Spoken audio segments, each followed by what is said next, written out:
नमस्कार विद्यार्थी मित्रांनो, तुम्हाला मला काय सांगायचं माहिती आहे का? सेप्टम समजून सांगायचे आहेत. हृदयाला जे आहेत 4 कप्पे आहेत आणि 4 कप्पे एकमेकापासून सेपरेट आहेत. तर ते जे 4 कप्पे आहेत त्याच्यामध्ये आपण सध्या का नाही काय करू, हे झालं दिल. दिल म्हणजेच हृदय, बरोबर.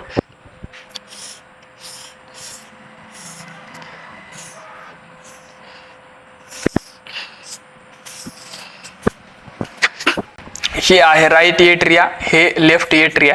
Right ventricle, left ventricle. एकदम बेसिक पासून घेत आहे मी पुन्हा एकदा, कारण की तुम्हाला ह्याच्या अगोदर मी जी मोठी डायग्राम दाखवली त्या डायग्राम मध्ये कन्फ्युजन होत असेल, त्याच्यामुळे मी डायग्राम बदललेली आहे. ह्याच्यामध्ये right atria, left atria, right ventricle, left ventricle. ह्याच्यामध्ये 2 एट्रियाच्या मध्ये जे आहे सेप्टम, 2 एट्रियाच्या मध्ये इथे एक सेप्टम आहे. ह्याला इंटर एट्रियल. इंटर म्हणजे दोघांच्या मध्ये कोणतीही गोष्ट राहते, दोघांच्या मध्ये असलं तर इंटर येते.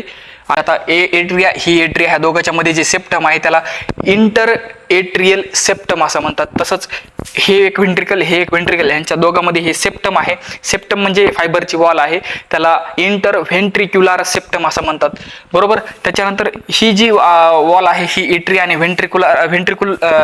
एट्रिया आणि व्हेंट्रिकल मध्ये आहे. ही पण एट्रिया आणि व्हेंट्रिकल मध्ये आहे. तर ह्याला काय म्हणतात?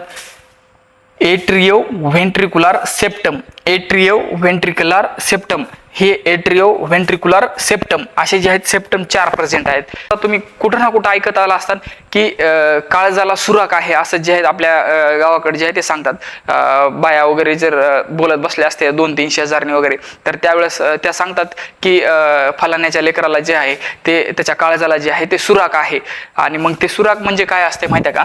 हे जे आहे फोसा ओव्हॅली जे आहे, फोरामेन ओव्हॅलीचं जे आहे ते रेमिनंट पोर्शन आहे. हे ते बर्थच्या अगोदर म्हणजे जन्माच्या अगोदर ज्यावेळेस लेकरू आईच्या पोटात असते त्यावेळेस जे आहे फोरामेन ओव्हॅली जे आहे ते तिथं प्रेझेंट असते.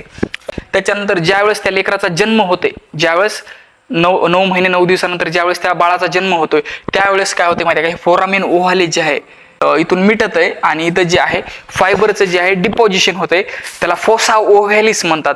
ओव्हॅलिस आहे ना, जन्म झाल्यानंतर फोरामेन ओव्हॅली बंद होते, त्याचं डिप्रेशन राहते, त्याला फोसा ओव्हॅलिस म्हणतात. ते फोसा ओव्हॅलिस जे आहे ते काय होते, बंद होते, फायबरचं डिपॉझिशन होऊन तिथं ते बंद होत असते.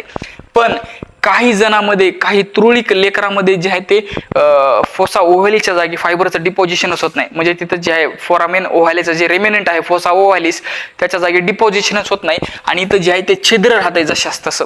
म्हणजे राईट एट्रियाचं तुम्ही विचार करा, राईट एट्रियाचं रक्त लेफ्ट एट्रियामध्ये जाते, मग राईट एट्रियाचं लेफ्ट एट्रियामध्ये. आणि आपल्या समाज